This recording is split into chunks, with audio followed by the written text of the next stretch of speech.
I'm a 34-year-old male, about 6 feet 2 inches, former Army combat medic, now working as a human liaison and field medic aboard the Galactic Trade Consortium's Deep Space Way Station, Outpost Viridian 7. I've got the kind of build that other humans describe as average, and every alien species aboard describes as unsettlingly large. I've been stationed out here for about 14 months, long enough to know which species can handle a firm handshake, and which ones will literally dislocate something if I forget to hold back. I'm one of maybe 30 humans on a station of roughly 4,000 personnel. We're a novelty, a curiosity, sometimes a punchline. I stopped caring about that around month 2. The day everything went sideways started like every other shift. I went to the medical bay for my standard monthly biometric check, mandatory for all liaison staff. Routine stuff: blood pressure, reflexes, oxygen saturation, core temperature. I'd done it 11 times before without incident. The nurse assigned to me was Velhari.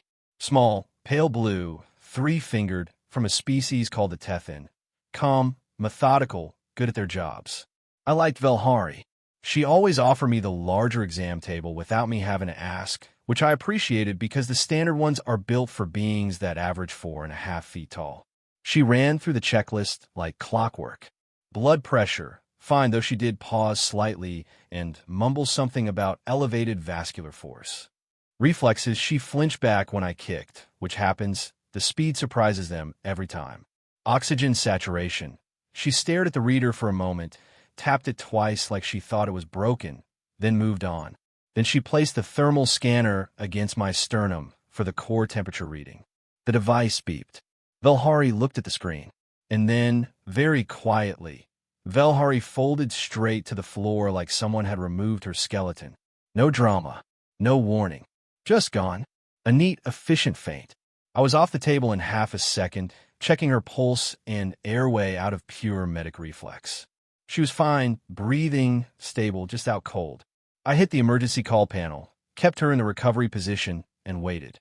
2 other nurses rushed in, saw Velhari on the floor, saw me crouched over her, and both of them made that high-pitched clicking sound that I'd learned was the Tethin equivalent of screaming. "She's fine," I said, holding both hands up. "She fainted.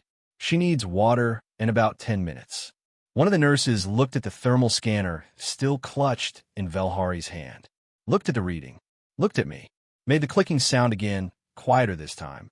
My core temperature had read 37.1 degrees Celsius, or 98.78 Fahrenheit.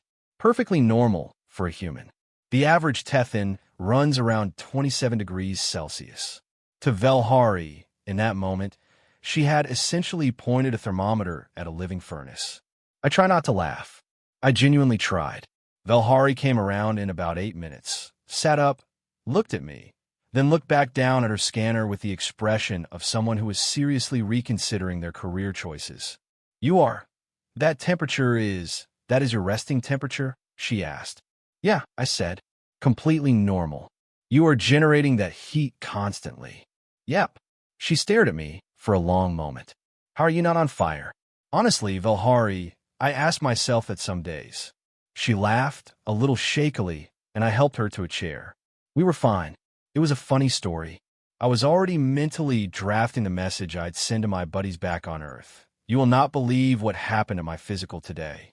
I should have known it wouldn't stay funny, because standing in the doorway, having watched the entire scene, was the station's chief medical officer.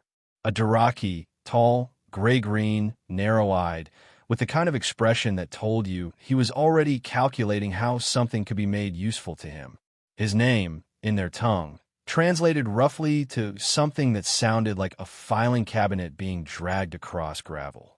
The humans on station had started calling him the CMO, which was technically accurate and professionally neutral, and we'd kept it that way because the alternative involved too many consonants. He looked at Velhari. He looked at the scanner. He looked at me, and something behind his eyes shifted, not into concern, not into curiosity, into opportunity. "Mr. Human Liaison," he said very smoothly, "I think we need to have a conversation about your biometrics." I should have seen it coming. 14 months on a space station, and I still had that stubborn human habit of assuming people were basically decent until they proved otherwise. He was about to prove otherwise. Thoroughly. The CMO's conversation lasted 40 minutes and ended with a document I was being asked to sign. I read it twice. Then I read it a third time, slower, because I was certain I was misunderstanding something. I wasn't. The document was a formal biological hazard reclassification request, a provision buried deep in consortium medical code that allowed the CMO to flag any personnel whose biometric readings fell outside established species normal ranges as a potential health risk to other station residents. The stated concern was thermal contamination and cardiovascular anomaly, which was a fancy way of saying my body temperature had scared a nurse and my heart rate was strong enough that it had apparently been registering as low-frequency vibration on some of the station's more sensitive equipment for months. The practical effect of signing it? I would be moved to isolated quarters, restricted from communal areas, required to wear a thermal suppression suit during all non-private hours, and flagged in the consortium system as a biological outlier, which under consortium employment law was grounds for contract termination without penalty to the employer. In other words, he was trying to get me fired and removed from the station, wrapped in enough medical language that it would look like protocol. I set the document down. "You're serious."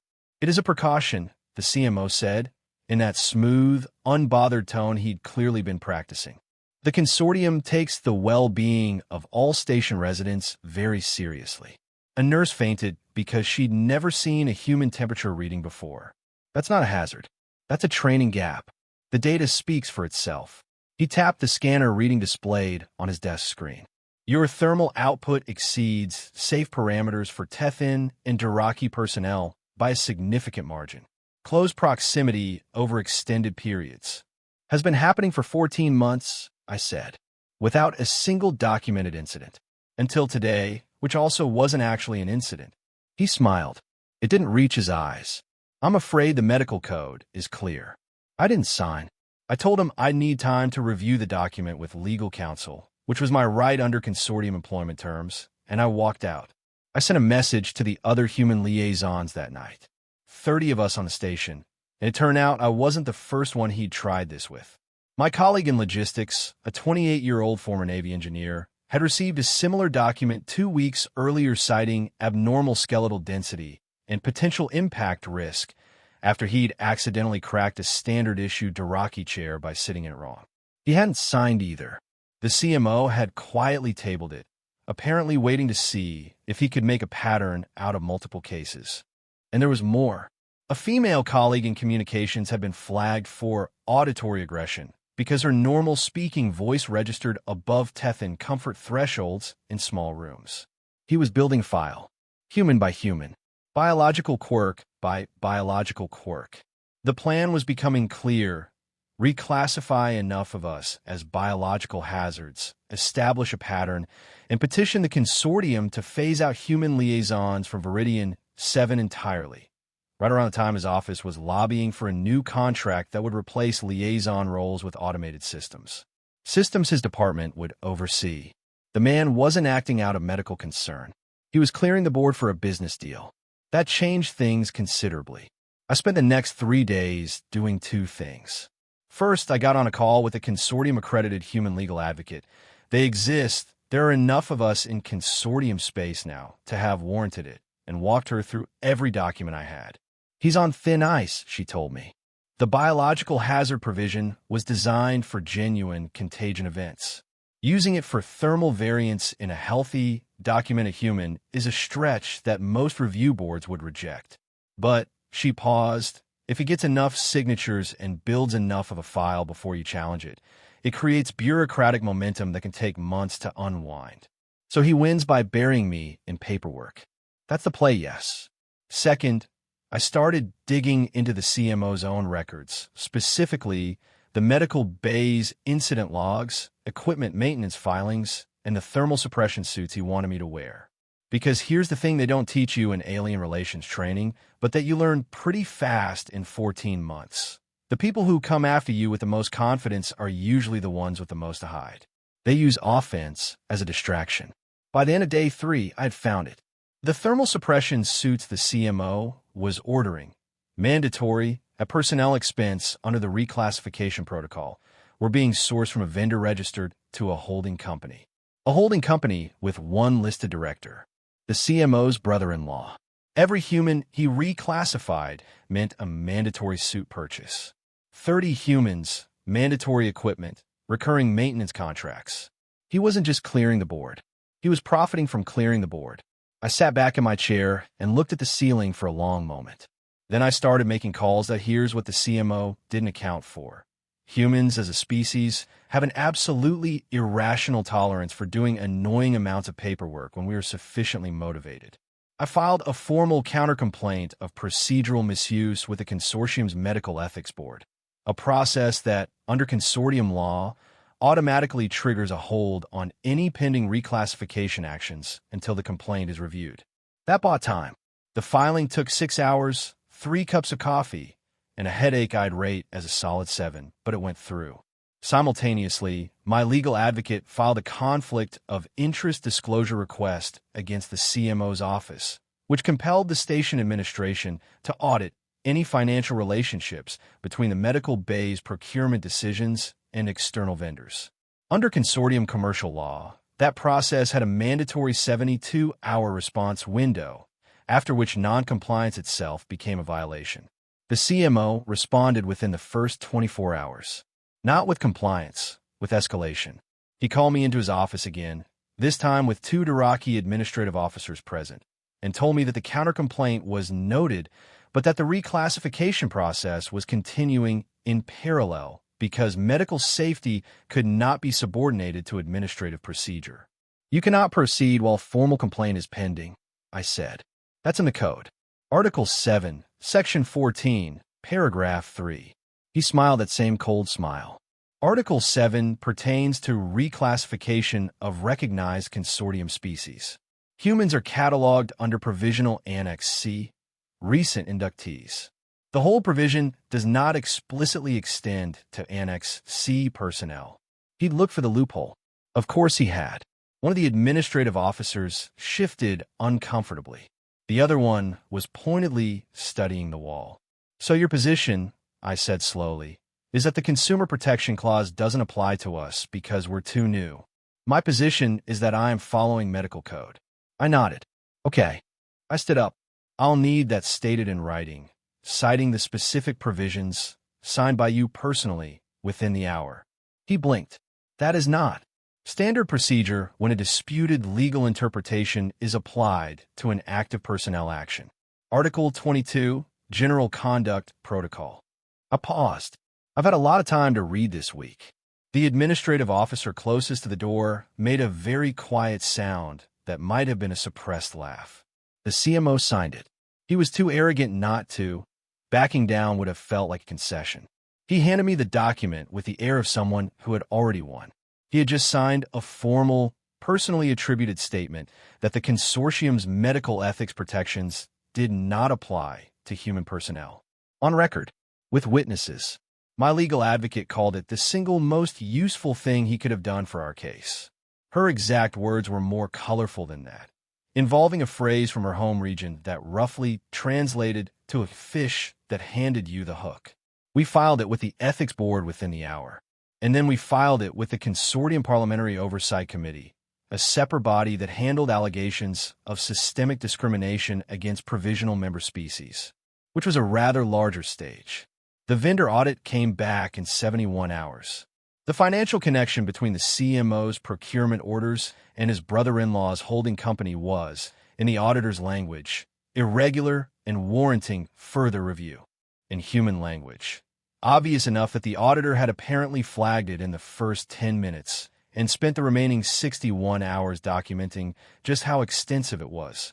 The suppression suit contract wasn't the only one.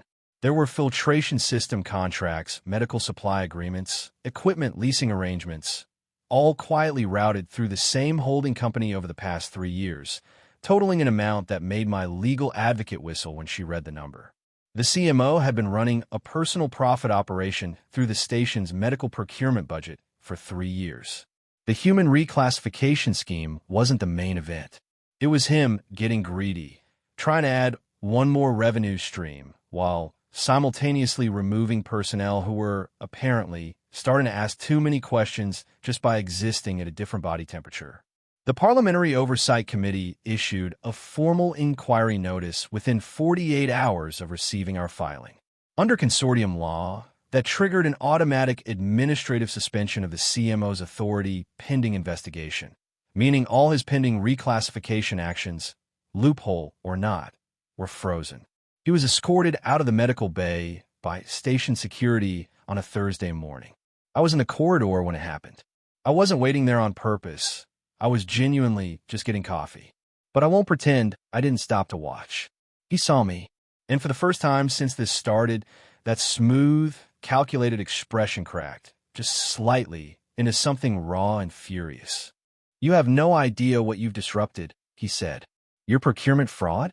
I asked. "Yeah, I think I had a pretty good idea." Security kept him moving. The consortium parliamentary investigation concluded about 4 months later. The CMO was found guilty on 11 counts of procurement fraud, 2 counts of procedural misuse, and, my personal favorite, 1 count of deliberate misclassification of documented sentient species characteristics for financial gain, which was apparently a provision that had been on the books since the consortium's early expansion era and had never actually been used before. His contract was terminated. His brother-in-law's holding company was barred from consortium procurement contracts for a period of 15 years. The financial restitution figure got quietly circulated among station staff and was large enough that several people sat down when they heard it. Velhari sent me a message when the verdict came through. She'd been a formal witness in the inquiry and had, apparently, spent the intervening months becoming something of an advocate for updated human biometric training across Tethan medical staff. The message said, "I have reviewed the thermal data for all 32 human personnel currently aboard Viridian 7. I want you to know that I no longer find it alarming. I find it impressive. Please do not tell anyone I said that. It will undermine my professional neutrality." I told everyone. The 30-some of us humans on the station went back to work. Same jobs, same communal spaces, same 2 small chairs that we'd all quietly learned to treat with caution. The new CMO was a Brellian, a species that runs warm by alien standards, clocking in around 31 degrees Celsius, which made her, by consortium norms, already running a little hot. She looked at my first biometric report, cross-referenced the human baseline documentation that now, post-inquiry, was mandatory reading for all consortium medical staff, and signed off in about 40 seconds. "Healthy," she said. "Remarkably so, honestly." "Thanks," I said. "We tend to be." She looked up. "Your species survives in environments that would hospitalize most of our catalog members. You generate heat equivalent to a low-grade industrial process. You have bones dense enough to register on structural scanners. And you do this," she gestured vaguely at all of me, "continuously, while considering yourself ordinary. Most of us do, yeah." She was quiet for a second. "That is either the most dangerous thing I've ever heard, or the most reassuring. People keep telling me it's both." She laughed, stamped my file approved, and sent me on my way. I still think about the moment Velhari hit the floor. The quiet efficiency of it. The scanner still in her hand. The way the whole thing unraveled from one beeping thermometer into a 4-month federal investigation because someone got greedy and underestimated how much paperwork a motivated human is willing to file. We're not the strongest species in consortium space. We're not the fastest, or the most technologically advanced, or the most politically connected. But we run hot.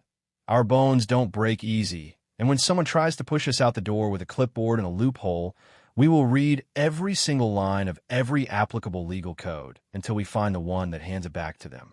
I think that's worth something. If you made it this far, you're clearly a person of culture and excellent taste. Go ahead and subscribe, because if a single thermometer reading can take down a 3-year fraud operation, just imagine what the next story looks like.